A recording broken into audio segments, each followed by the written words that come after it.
Peace and positivity, everyone. It's Takesha of Native Nubian Wellness, and you are tuning in to another session of Black Women Who Blaze, a platform where we provide a safe space for Black women to commune, consume if they feel called to, collaborate, and celebrate each other while we enter this industry and, move forward to affect change in the space. Today, I have another special guest that I'm happy to connect with. We've kind of been moving around the same circle, but haven't been able to connect. But I'm glad that we did.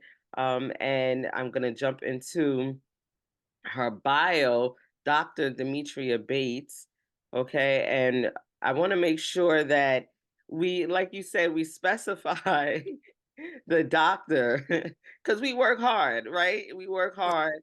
And a lot of times they'll try to, discount what we do and just call us by our first name or something like that. But we want to make sure that we let everyone know that you're speaking to well-studied and experienced Black women here. So Dr. Demetria Bates is the founder of Bates Virtual Health and Consultants LLC, a telehealth practice that provides medical card services for Virginia residents and cannabis educational consults. She graduated from Liberty University in 2018 with a doctorate. Okay, again, doctorate in nursing practice, and became a board certified family nurse practitioner specializing in nephrology, weight management, and chronic care management. And those are like super important areas in our community. She has over 10 plus years of experience as a registered nurse. Recently, she went back to school and graduated from the Cannabis Coaching Institute, CTI alum, and is now a certified cannabis educator and health coach. So she's dual certified. She is an Army veteran, so we definitely dive into that. A devoted wife, okay, a loving mom, so she's a canna mom, and an enthusiastic healthcare professional whose heart is always driven to influence change in healthcare. She is all about empowering patients, providing personalized care, and supporting individuals on their wellness journeys. So thank you again for joining me, Dr. Demetria Bates. I really Yeah. appreciate your time. I mean, I have so many questions, about cannabis, about the healthcare system, about wellness in general, Mhm. especially the areas that you focused on in your healthcare profession. And so, why did you choose those? Man, where do I even start? It was as far as nephrology is concerned, like that's really, my background, even as a registered nurse. It's just, it was a clinical coordinator. I was there, I was a patient care tech, and it was the clinical coordinator who knew I was in school. She saw my potential. And while I was, in school at Bon Secours getting my RN, she was like, well, just stay here. I'm willing to mentor you. And that's really how I just got, stuck in nephrology. And I shouldn't say I got stuck in it, but I just fell in love with it. It's definitely a very special population to me. And of course, with our in our community, dialysis and kidney issues, chronic kidney disease, having that hypertension, diabetes, it does run thick through our veins. But at the same time, it's like, I'm just there, to help. Um, but then, I just continued to further my career. Yes, I was in the military. I was an Army vet, a combat medic. I served for 8 years. I really, I enjoyed that route as well. But you just have that calling to, do something else. And I've always obviously been in the healthcare field. But then I became, a nurse practitioner at Liberty University. I did receive my doctorate. And I practiced out in Covington, Virginia. Um, and I did a lot of chronic care management, so a lot of chronic disease management, whether once again the diabetes, the hypertension, the high cholesterol, Mhm. all of that.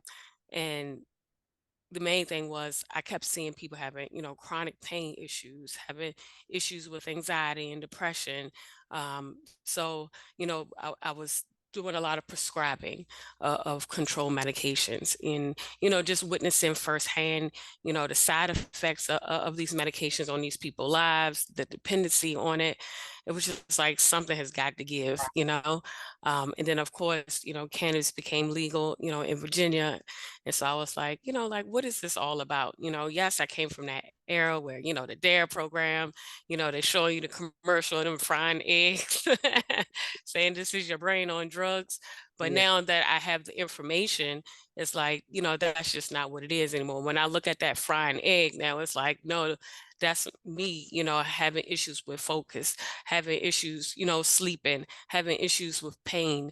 But knowing, there's cannabis now, you can definitely supplement with that and have improved quality of life. Yes, yes, and that fried egg, yes, keep your brain on drugs. How about, like you said, prescription drugs, right? Yeah. Prescription drugs that cause all of these side effects that now, you wind up getting another prescription for the side effect, that, Hmm. and so it just becomes a snowball effect. But there was so many things that you quickly glossed over, right? And, speaking to, being in nephrology and chronic kidney disease, I have family members that, yes, dialysis is their reality every day. And, Hmm. direct parents, you know what I mean? And like you said, diabetes on the other side. My dad is the kidney disease, my mom is the diabetes and heart, both deal with heart disease. So, I'm looking at what I could be potentially faced with if, like you said, a change in lifestyle and more focus on my health and what I'm consuming isn't Hmm. taken seriously, especially as you get older. Right. And so, um, my question would be with cannabis, right? Because you said in Virginia you have your practice, but are you located in Virginia? No, actually, I'm in North Carolina. I'm in Greensboro, North Carolina. It definitely is a pro-hip state, but knowing what I know about the different cannabinoids and what's available here, even THCA is available here. Right. So I'm all game when it's trying to just help people improve their health, even if it's just with CBD. Right, exactly. Because, when we're speaking about cannabis, we're not just speaking about the intoxicating effects of THC, right? We're Right. speaking about all the cannabinoids. So CBD, the cannabinoids that are derived from hemp, because hemp has Hmm. the same cannabinoids, but in a different volume, right? So Right. I wanted to ask specifically for those type of conditions. A lot of physicians are unaware of the benefits of cannabis consumption in different ways to help certain conditions. Now, is it known to exacerbate, someone who's dealing with kidney disease and has to be on dialysis? Is that recommended that they stay away from it? Maybe inhalation is not the way, inflammation, or if you're dealing with heart disease, or if you're dealing with diabetes, like how can cannabis consumption um, affect it? Does it affect it adversely, or can people find benefit and help in consuming? I mean, they can most likely find some help in consuming. It's just, on days of your dialysis, of course, different things get dialyzed out. So, it's just being more cautious about that, when you are consuming. But, the different neuropathies that they're having, even if it's just, using topicals, you don't always have to ingest, you can use topicals. Because, I know for sure, they get like really dry, itchy skin. Yeah, just try, you just starting out with topicals, I would say. Yeah, yeah, and yeah, I think that that's important to be aware of the different ways that it can be applied, right? Mhm. Right. Instead of, oh, it's going to be something that's in my system, Mhm. and like you say, you go through dialysis, it's removed, or the benefits of it can be removed, and then, Right. so being aware of that, but also, when you spoke to, when we looked in your bio, when I read your bio, and it said weight loss. And then Mhm. now we're hearing some studies about cannabis, the THCV being helpful in weight loss, but also cannabis being helpful in diabetes and helping to lower blood sugar. So, can you speak to that at all? Yeah, no, I mean, yes, THCV is definitely, one of the ones that they're trying to quote it as, the diet weed. However, what I found, I can only speak really personally, is that even with the other cannabinoids like CBDA, you know, it has helped just indirectly, one, decreasing my appetite, knowing that CBD, can decrease your appetite, but then also two, knowing CBDA can help, decrease like my inflammation.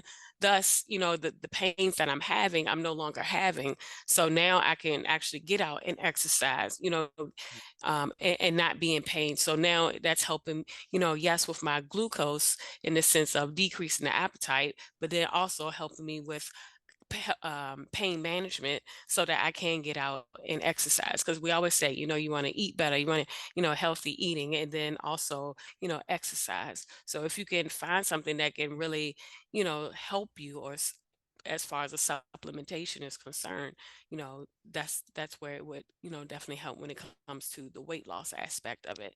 And even to just the mood, if you're just feeling down or whatnot, CBD definitely can help as far as a mood booster. THC helping with that focus aspect, while you are exercising. Right, right. And so you speak to THCA and CBDA, Hmm. and a lot of people don't really understand the differences Hmm. in cannabinoids. And would you be able to give us a little bit of a better understanding of the difference between what THC and THCA is, or CBD and CBDA is? Okay. So with, of course, the A on the end, it just means it's an acid. So, cannabis is now in its raw form. It's kind of like having raw flower in your hand. So with that, with THC, we can talk about THC first. THC, that's what gives you that high, that stone, that euphoria type of effect, where CBD is non-intoxicating. Okay. So it is still psychoactive, along with THC is psychoactive too. And that's just based on definition of what psychoactive means. And that basically just meaning that it can alter your mood. All Right. right. So with CBD, that's basically saying that, from the legal standpoint, it has less than 0.3% of THC in the product. Where with THC, it's just the opposite. It's just more than 0.3%. It's based on legalities of it. But each one, they definitely work differently. Where like CBD can definitely attach to your cell receptors, okay, to help your own body. Uh, Meaning, let me say this. There's two molecules. Let me start there. There's this whole system, actually. We're Mhm. going to talk about the endocannabinoid system since we're bringing it here. So the endocannabinoid system is like the largest communicating system in our bodies that interact with every other body system. And so our bodies actually produce like two natural um, cannabinoids, meaning within, so endocannabinoids. One is anandamide and the other one is 2-AG. And they both mimic what THC does. Okay. But then what happens is sometimes our bodies can be in a deficit. So our bodies just can't produce enough. And that's because our bodies are always, stressed, or some kind of illness or some kind of inflammation is going on. So then that's when we do look to cannabis, or the phytocannabinoids, meaning the CBD and THC, is the medicine that we're looking for, to help supplement what our bodies already naturally makes, if that makes sense. Yes, yes, it does. It does, like being deficient of vitamin C, and now you Hmm. have to, look for plants or, supplements to bring in to bring you back to, a normal or balanced level, right?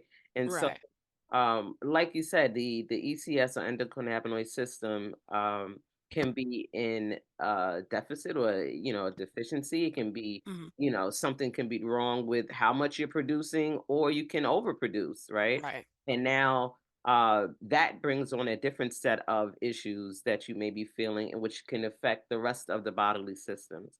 Hmm. So this is important information for medical professionals to know, and study when they go to school. And why uh, hasn't this truly been something now. Like we understand the history of what happened with prohibition, but Right. now are you seeing more medical professionals wanting to know about the endocannabinoid system, or are you having to be the one doing all the informing?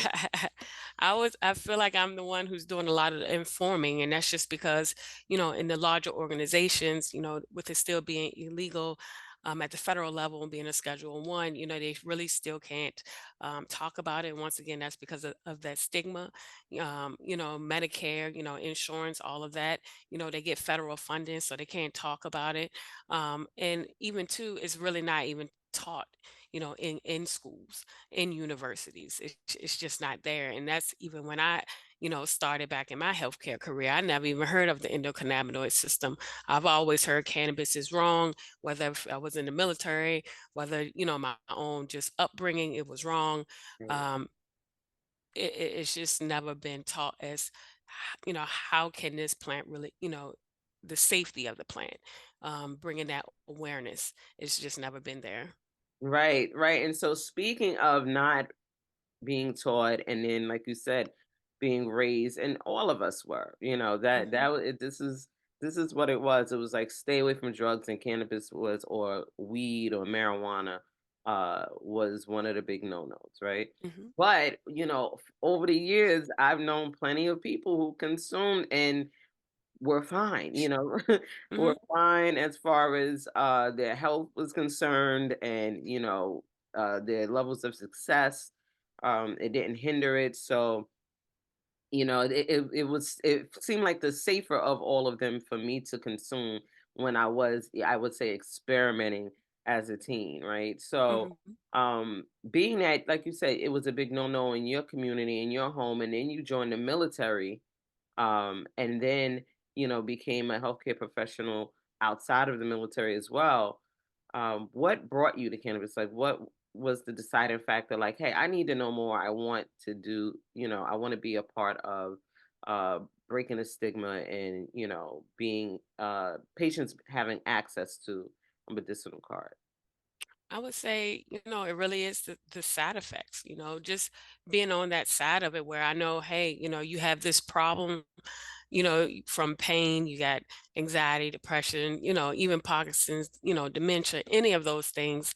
I know I can prescribe a pill for each one of those medical conditions. But then there's cannabis, just this one natural plant, herb, whatever you want to call it, Right. that can actually help with a lot of those things, more of like symptom management, and just knowing I have the power and the pen to prescribe all these medications, then causing a lot of side effects. And now I can prescribe another medication, for that side effects that's just caused. And it's like, well, let's try more of a natural approach. I don't want to be a part of the problem. I want to try to fix it. I want to try to resolve it. Yes, yes. So, what brought cannabis to your awareness? Did you, because I know you went to CCI, Hmm. well as I did. And so, what was the deciding factor then? Like, hey, I'm gonna, find some education, and then how do you continue your education? Well, with that, I would have to say is, you know, as far as coming to cannabis, it was more of a personal decision because it's like, you hear so many people that's doing it. And then, of course, with me already doing the medical cannabis evaluations in Virginia, it's like, well, how can you do that and never even had tried the plant? So it was like, no, I could see, some value in that. So why not try the plant? And I did, literally like starting like this year. I'm gonna be honest with you, a lot of people are like, oh, you new to it. I've been doing it for years. But for me, it's more of, really using it as medicine versus recreational. Not Right. saying I'm against recreational use. It's really is learning like, okay, if this is going to be legal, you're calling this medical cannabis. How is this going to be used as medicine? And I can only one speak from my own experience. And I mean, yes, it's the experience from, even from you and all other people, I am that provider where you're telling me the story that no provider is listening to me.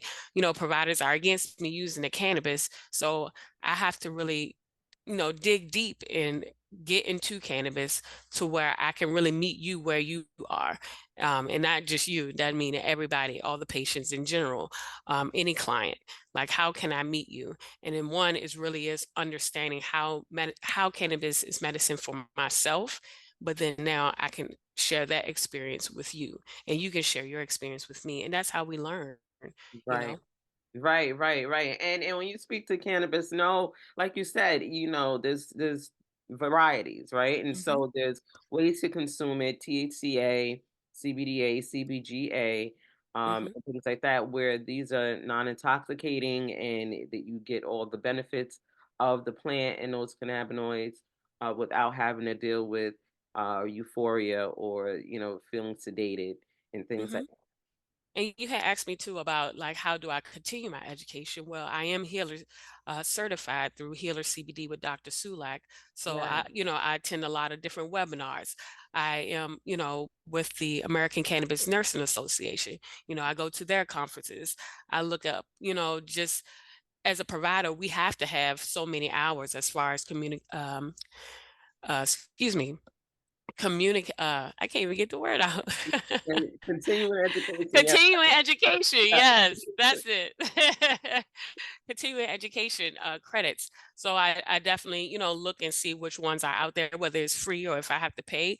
It's just, staying up on all of that and also having my doctorate. My background is in, evidence-based medicine. So I'm Mhm. always, into research and dissecting that too. Yes, yes, yes. Yes, I love it. And yeah, I definitely jump on Dr. Sulak's webinar when I can Hmm. on Wednesday evenings, but just super busy. But yeah, that's dope that you joined and became healer certified, but you also already had the certification through CCI, which was the cannabis health coaching, right? And then you Hmm. did the educator as well. And Hmm. how was your experience? I must say it was great. I really can't complain, because it just helped to open my eyes. Of course, I love the cannabis science portion of it all. The health coaching part, it was a different dynamic because I'm so used to, hey, seeing a patient for 15 minutes and now I'm out of here. Where with health coaching, you actually get to spend a little bit more time, with the client, and get to dig much deeper, and helping them really with their wellness journey, not just for a quick 15-minute, let me try to help fix this one situation. It's like, now let's dive deeper into this. Right, right. And so have you integrated all of that into your practice, or is it you keep it separate where it's here you can get your certification and then here you can get your coaching after you're certified?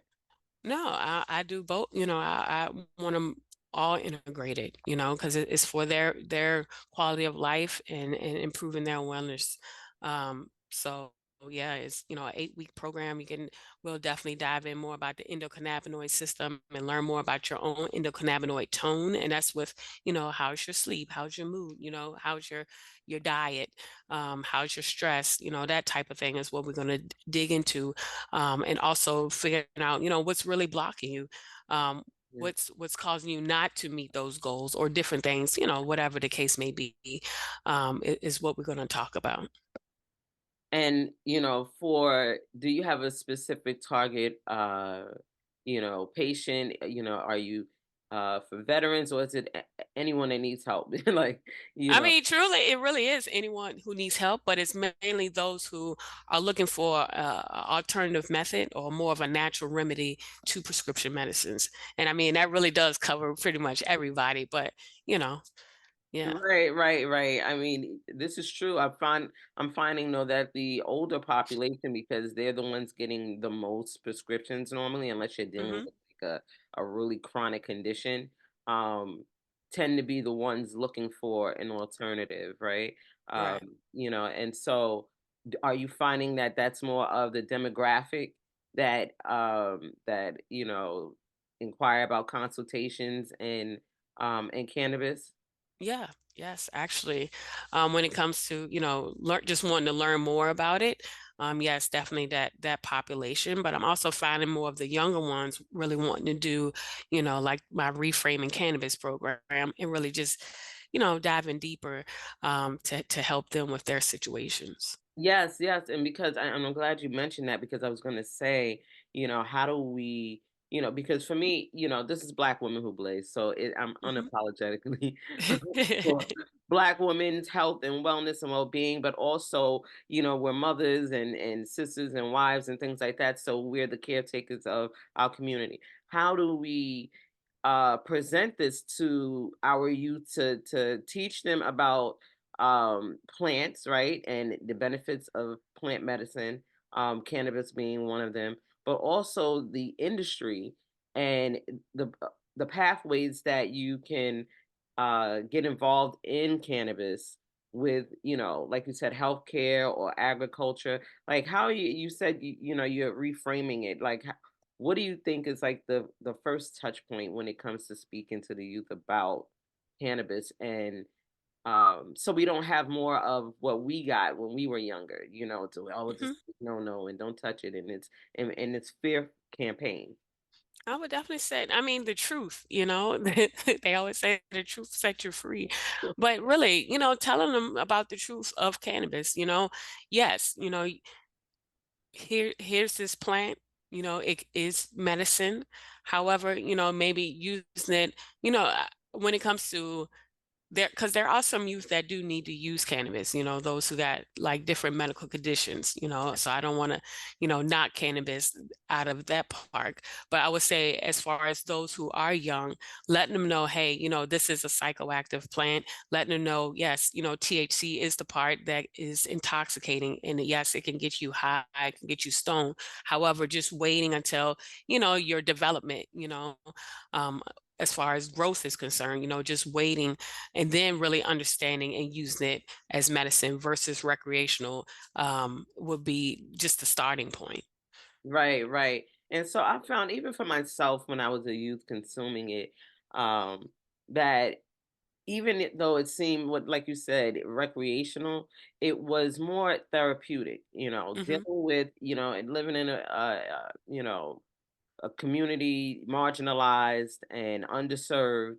You deal with a lot of trauma and PTSD, PTSD. and Hmm. undiagnosed, and then coming, just this country, collectively that's what we deal with, right? So you do have a lot of youth that go to cannabis, and like you said, are consuming, maybe over consuming it.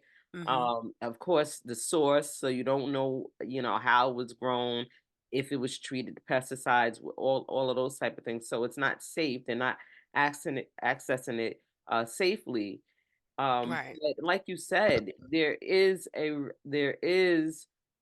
a need Hmm. for the alternative than, where you have youth that may be dealing with PTSD or some type of mental health trauma and are being prescribed medications that can, you know, progress the mental health issues, you know, Right. instead of helping it with side effects.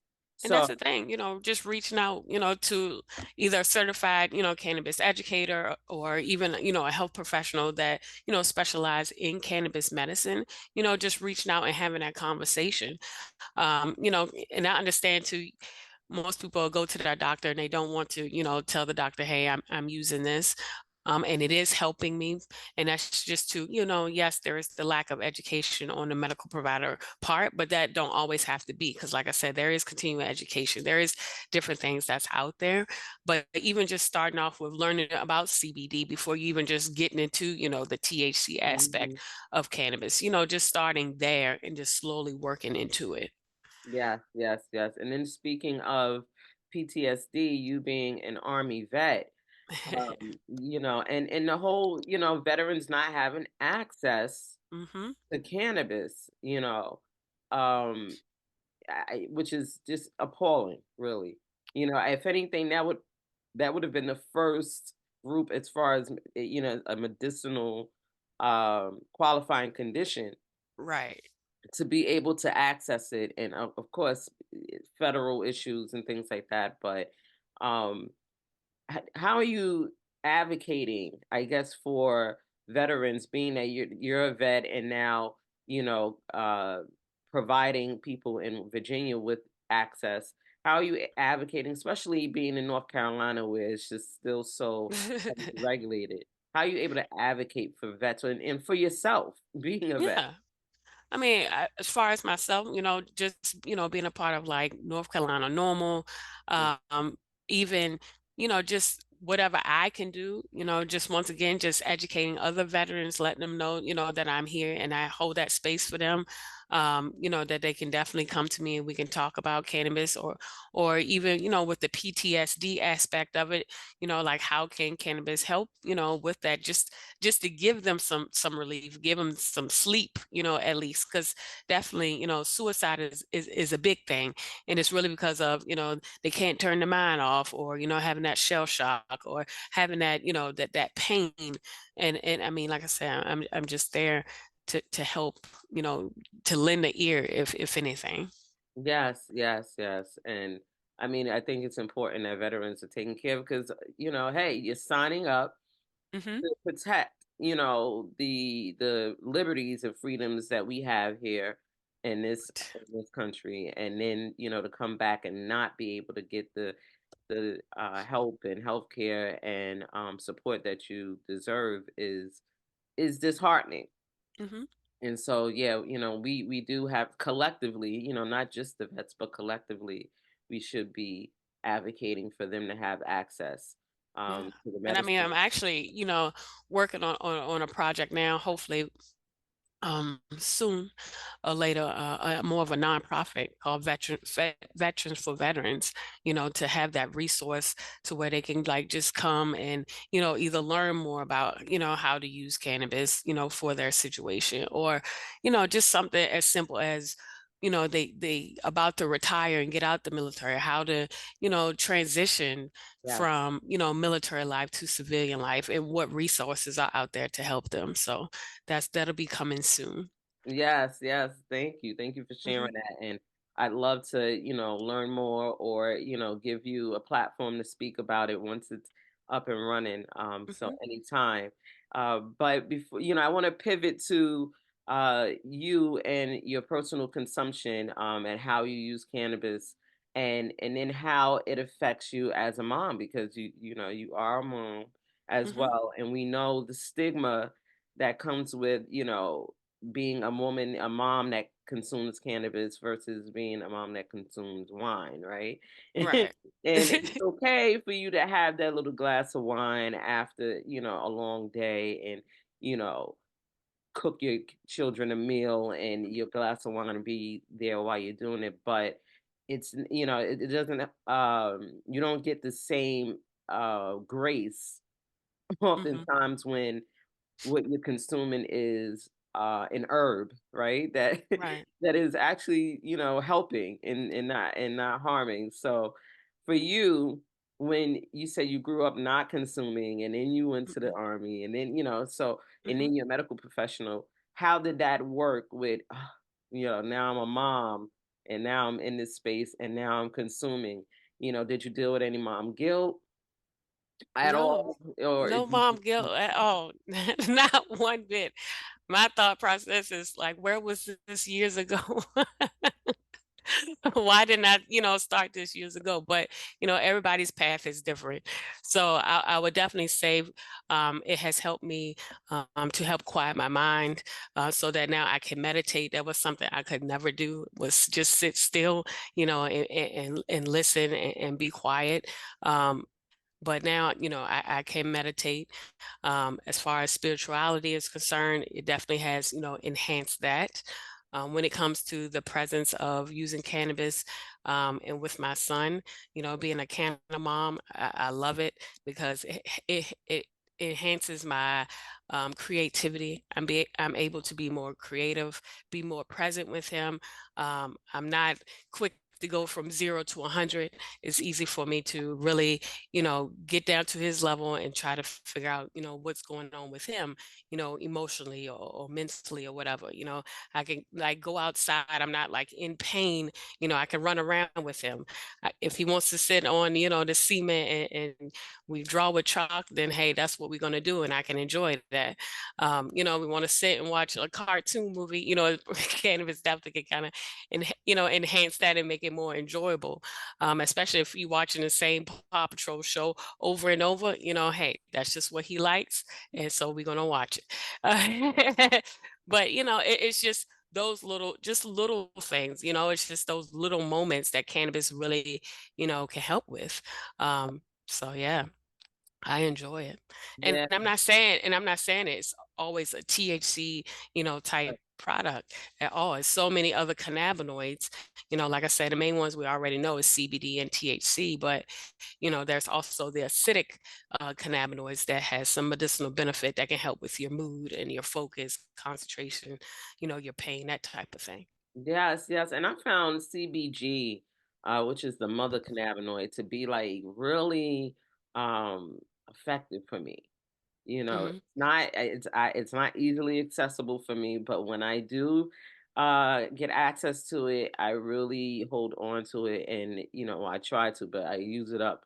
As mu- because it does, like you said, it one thing that it's helped me with is, like you said, helping me to be present, Uh-huh. in the moment, like you said, because often when we're in our heads, it's thinking about things that we need to do, things that have not even arrived yet, but preparing for future, maybe thinking about some things that we, made mistakes or we could have did better instead of being present and in the moment. And so as moms, we need that.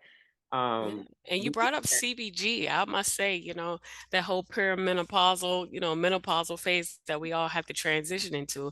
I found CBG to be very helpful, as far as, hot flashes and mood and sleep for Right, sure. right. I agree. I agree. And so speaking to specifically because you're a nurse practitioner, I gotta ask for Black women, Hmm. right? And speaking to cannabis for our needs, for our health and well-being, in its many different forms, like you said, the different cannabinoids, the different combinations you can create, the different ways to ingest it, for all the Black women that deal with so much on a day-to-day basis, and I'm speaking 21 and up, right? Hmm. Yeah, yeah. you know um but those who refrain, I have a lot of them that refrain or won't go there with cannabis and will Hmm. suffer daily. And it's just like, how what would you say to them? What do you say, to help remove some of the fear and stigma, for those of us, from a healthcare practitioner, to say, hey, it's okay. So what do we say to them to say it's okay to look to this alternative? Because coming from me, I'm not a healthcare practitioner, even though I've been in health and wellness and well-being for pretty much my whole career of Hmm. working. It's a little bit different when it comes from someone with the license, right, and the Yeah. degree. So what I would say is definitely, just reaching out and having that free like 15-minute consult, just starting to get that little bit of education. And then, go down a rabbit hole, start with the endocannabinoid system, kind of learn a little bit about that. But then also, if you just want more guidance, like I said, reaching out to someone like myself, or even with you, you're a certified cannabis educator as well. And it's more of, it's a mindset change. I know we keep saying, cannabis definitely can help with the focus and, it helps with all of that. But the main thing is really we've been in this cycle, like the whole illness, all the stress is constant. But at what point are we willing to shift that mindset so that we can improve our quality of life? so that we can definitely feel better about ourselves and how we feel, so that we can be present, whether you're a canna mom or, present in your professional, your life. Um, so yeah, no, it's just taking a day at a time and just taking those layers off, because we've accepted it, that, oh, I'm going to be in pain forever. There's nothing out there for me, but there are things out there for you. God has this natural, plant, this natural herb, definitely a sacred plant that's out there to help us.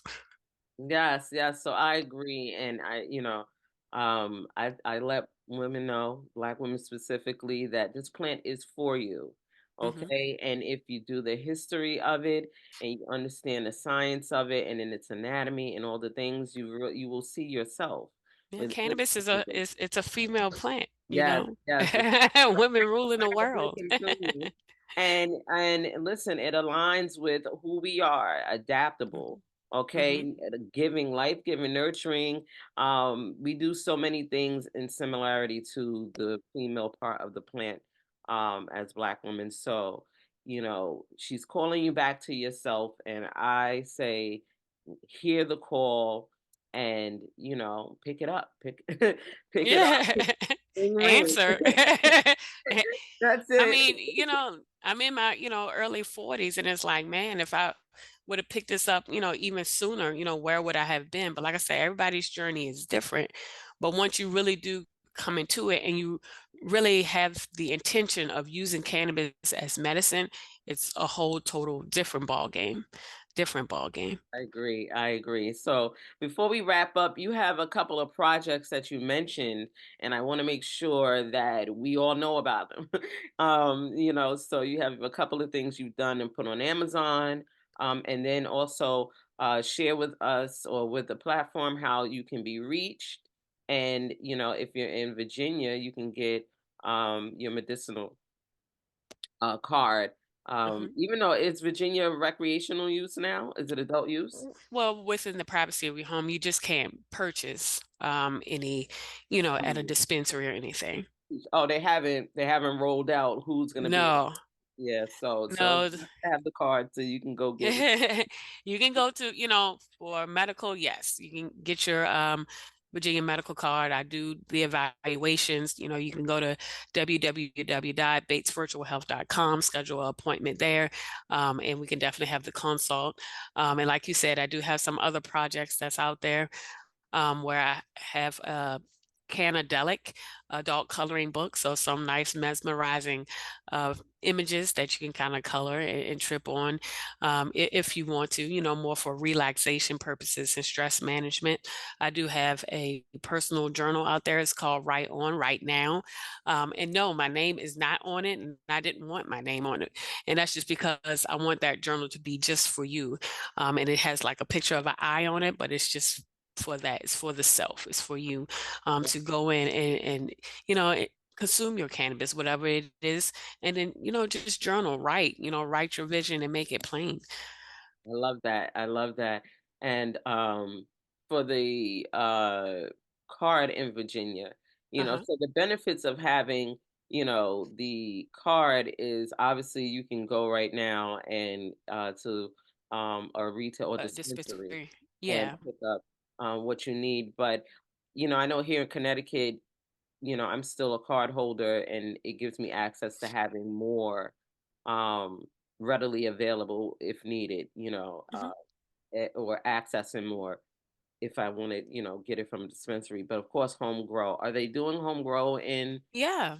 Actually, you can have 4 plants. That's 4 plants per household, not per person. You definitely got to make sure, it's Mm, not in the visible way, of someone being able to see it from your home. You can't be in so many feet of like schools, daycares, that type of thing. But yeah, you can at least grow 4 plants, for sure. If you become a medical cannabis client, you can have 4 ounces of cannabis on you. So, but that's, at the discretion of, the pharmacist that's at the dispensary to dispense that out to you. Um, but you do get a little bit of limited employee protections, and that's a whole another thing Yeah. when it comes to cannabis use. But I definitely say, still, if you're interested, still reach out to your HR department. You don't have to say, "Oh, I'm going to get, I want to be a medical cannabis patient." Just make it a general conversation. Like, so what are your laws? Now that cannabis is legal, at the medicinal level, and just work it from there. Right, right, right. Yeah. So check with your employer's policies and Yeah. things like that. Prior to the card. But let's be clear, it is you get the card, the medicinal card. You obviously have a qualifying condition, and at that point, Well, this is a health I issue. would say it's a little different in Virginia. They don't have like actual qualifying conditions. Oh wow. It's up to the provider. Yes, clinical judgment and do the evaluation, but we don't have a long list of, oh, it has to be this X, Y, and Z. Okay, that's good to know. I know Yeah. New York did the same thing, like they removed Mhm. qualifying conditions. So yeah, that makes sense. Yeah. But yeah, so you definitely want to check with your employer, and all the links to Dr. Bates' contacts and her projects will be in the description. Again, thank you for joining me. Is there anything you want to share with the platform before we wrap up? No, just, do what you can, to take that stance when it comes to whether it's, educating, bringing that awareness or bringing the safety to cannabis. It's just takes, one person at a time. Yes, it's a conversation that a lot of people don't want to have, but it's time to do it. So I definitely thank you, Takesha, for having me here today to bring that awareness. Thank you. Thank you for joining. Thank you for answering my questions. And Hmm. it was all over the place, but I think I It's covered as okay. much as I want to. And I'm definitely open to having you back. Everyone who comes on the platform is definitely open to coming back and sharing updates, new science, new information, new projects. This is a network of women, and I hope for the hope for is to grow in 2024 and share and connect with as many Black women in the cannabis space who consume or are employed or are entrepreneurs. So thank you again, Awesome. Dr. Demetria. And until next time, everyone, peace and positivity. Be sure to like, share, and subscribe, and follow on all platforms. Thank you.